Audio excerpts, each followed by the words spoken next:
왜 사람들이 이렇게 변망덕합니까? 자기 자식들은 헌법에서 보장하는 교육권을 마음껏 누리면서 왜 우리 아이들한테는 대한민국 국민의 기본 권리인 교육을 못 받게 하는 겁니까?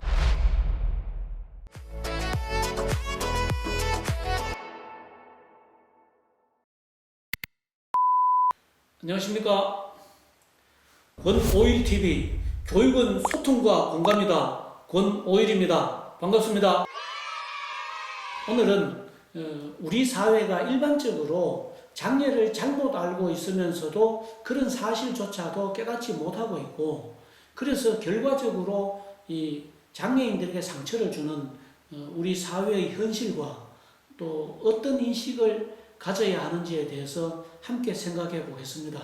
이 언제부턴가 장애인식 개선이라는 단어가 굉장히 많이 회자되고 있을 뿐 아니라 어느 직장에서든 매년 장애인식 교육을 의무적으로 하도록 법으로 규정하고 있습니다. 저도 참 많은 장애인식 교육을 접해봤습니다.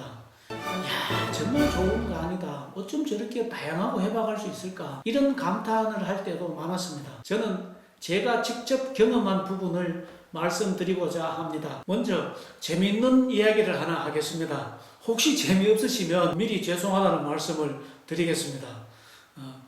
제가 대학에 복학해서 집사람을 만났는데 이 수어를 빨리 익히기 위해서 둘이 만나면 이 음성 언어 대신에 수어로 대화를 했습니다. 한 번은 시내버스를 타서 수어로 대화를 하고 있는데 이 뒤쪽에 아주머니 네 분이 우리 둘 다 못 듣는 줄 알고 혀를 끌끌 차면서 아이고 어쩌다 저렇게 멀쩡하게 생겨가지고 벙어리가 됐느냐 그러면서 저희 두 사람을 놓고 자기들끼리 온갖 이야기들을 하고 있었습니다. 당연히 못 듣는 줄 알았겠죠. 그런데 저와 집사람은 그냥 못 들은 척하고 계속 수어로 대화를 하다 보니까 까딱하면 목적지를 놓칠 뻔했습니다. 그래서 제가 얼른 야 다 왔다 내리자 하니까 집사람이 깜짝 놀라면서 벌써 다 왔어? 라고 했습니다. 이 아주머니들의 얼굴이 완전히 홍당무가 되어서 어쩔 줄 몰라 했습니다. 나빠서가 아니라 모르고 실수할 수도 있고 모르고 잘못할 수도 있습니다. 그래서 장애인식 교육은 꼭 필요한 것 같습니다. 제가 에바다학교 교장으로 재직하다가 2017년 9월 경기도 교육청 특수교육과장으로 가면서 첫 번째 사업으로 복합특수학급을 계획하고 2018학년도부터 시범 운영하고 있습니다. 이 현재 특수학교의 형태는 특수학교와 특수학급 이 두 가지가 있습니다. 여기에 중도 중복 장애 학생들을 위한 복합특수학급을 통해서 선택의 폭을 넓히는 것입니다. 중도 중복 장애 학생들의 경우 특수교육이 집중적으로 필요함에도 이 특수학교에 자리가 없어서 어쩔 수 없이 특수학급으로 가야 하는 이런 안타까운 문제가 있습니다.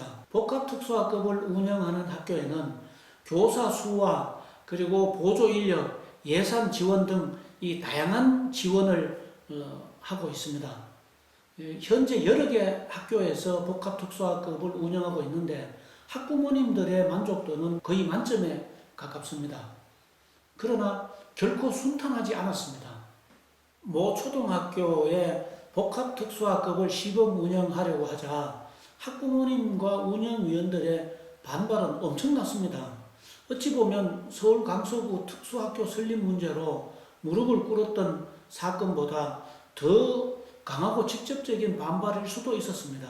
복합특수학급은 자기 자녀들이 다니는 학교 내부에 만들어지는 것이었으니까요.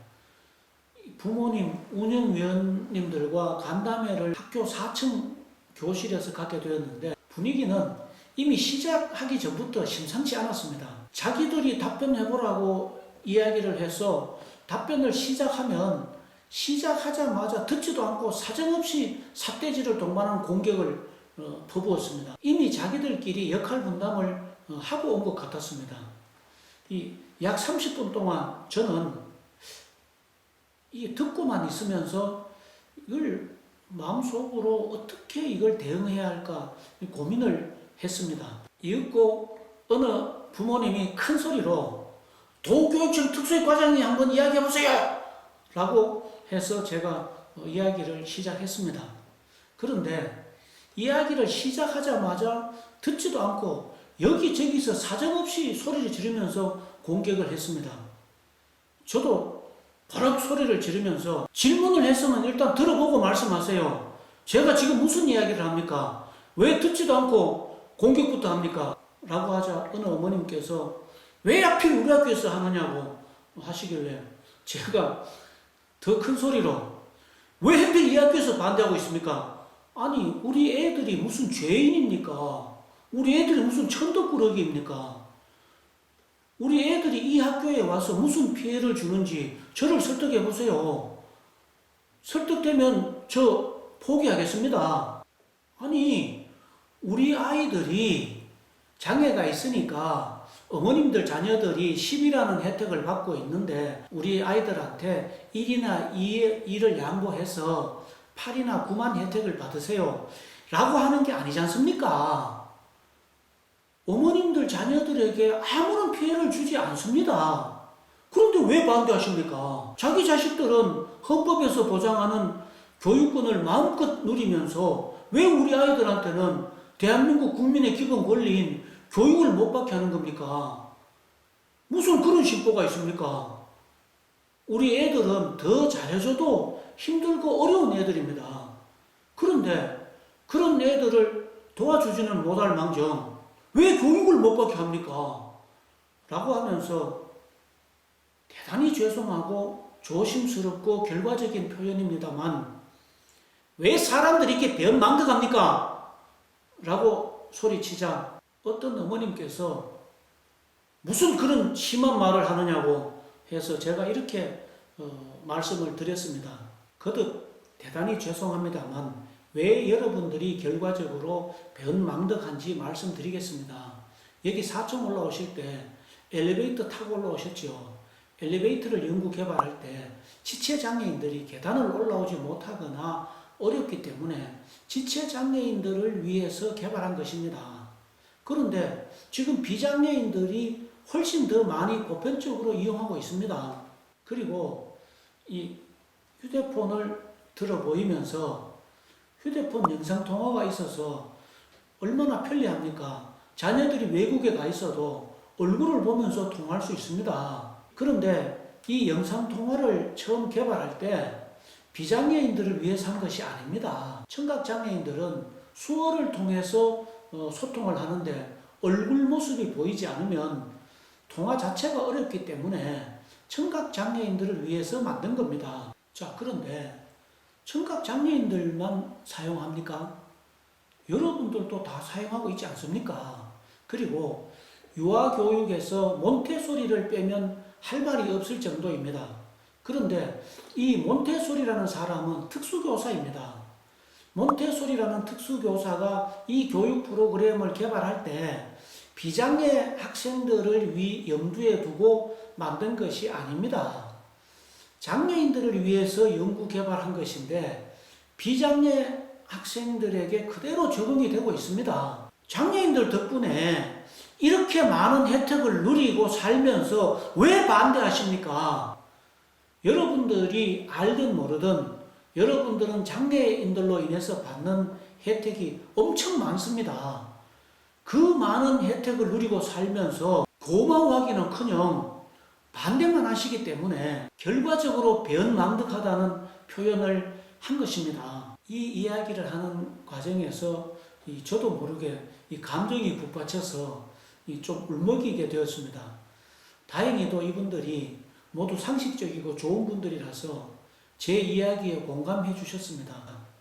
다음날 복합특수학급 이 3학급을 다 받아들이겠다고 연락을 주셨습니다. 똑같은 상황이라도 어떻게 묻느냐 혹은 어떻게 접근하느냐에 따라서 결과가 완전히 다를 수도 있습니다.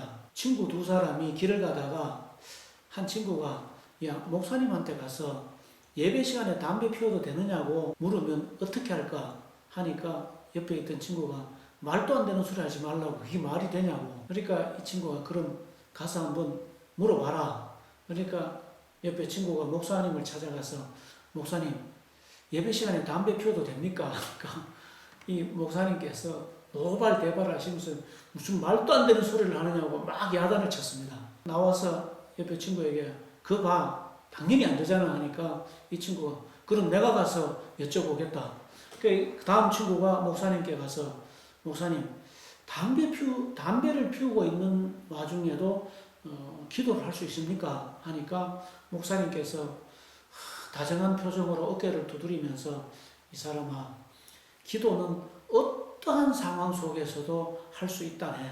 자네 기도를 하나님께서 분명히 들어주실 거라고 기도하시게.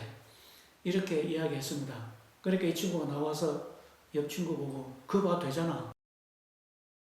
다시 원점으로 돌아와서 저는 이날 무슨 말을 할까 고민할 때 읍소나 애원하는 방식은 애초에 배제했습니다. 당당하고 정당하며 헌법이 보장하고 있는 기본 권리들을 자신들은 다 누리면서 더 힘들고 어려운 우리 아이들에게만 되느니 안 되느니 하는 것 자체가 말이 안 되고 가혹한 행위라는 겁니다. 더구나 이 장애인들로 인해서 엄청난 혜택을 받고 있으면서 반대하고 무시하는 태도에 대해서는 겸손을 유지하되 당당하게 이야기하는 것이 올바른 해결 방법이라고 생각했습니다. 읍소나 애원은 뭔가 잘못을 저질렀을 때 주로 하는 것인데 장애인들로 인해 우리 사회가 엄청난 혜택을 받고 있으며 앞으로도 많은 혜택을 끊임없이 받을 텐데 말입니다. 사실 이날 부모님들의 공격을 예상하지 못했던 것은 아니지만 막상 면전에서 집중 공격을 받으니까 참 당황스러웠습니다. 최대한 침착하려고 신경을 썼습니다. 사람이 당황하다 보면 이런 일도 생길 수 있습니다. 아버지와 삼촌이 아파트에 있었는데 갑자기 불이 났습니다. 삼촌이 너무 당황을 해서 화재 신고를 어디로 해야 될지 몰라서 아버지에게 형님 119가 몇 번이죠? 하니까 아버지가 최대한 냉정한 표정으로 야, 이럴 때일수록 우리가 침착해야 된다. 119가 몇 번인지 114에 물어보자. 이 학교 학부모님들과 운영위원님들에게 지금도 감사한 것은 이런 말씀을 드리니까 수긍하고 받아들일 줄 아는 아량과 따뜻함이 있었다는 겁니다. 결과적으로 이분들은 변망덕이 아니라 더불어 함께 살아가는 사회를 하나하나 만들어져 나가는데 역할을 한 것입니다. 다음 시간에는 이 특수교육은 교육의 일개 파트가 아니며 현재 교육이 지향하는 혁신교육은 이미 특수교육에서 시행해 오던 것이며 현재의 특수교육은 미래의 혁신교육을 미리 보는 것이라는 내용을 함께 나누도록 하겠습니다. 구독과 좋아요, 알림 설정 이 3종 세트를 누르셨죠? 아이고 감사합니다. 권오일TV 교육은 소통과 공감이다. 권오일이었습니다. 감사합니다.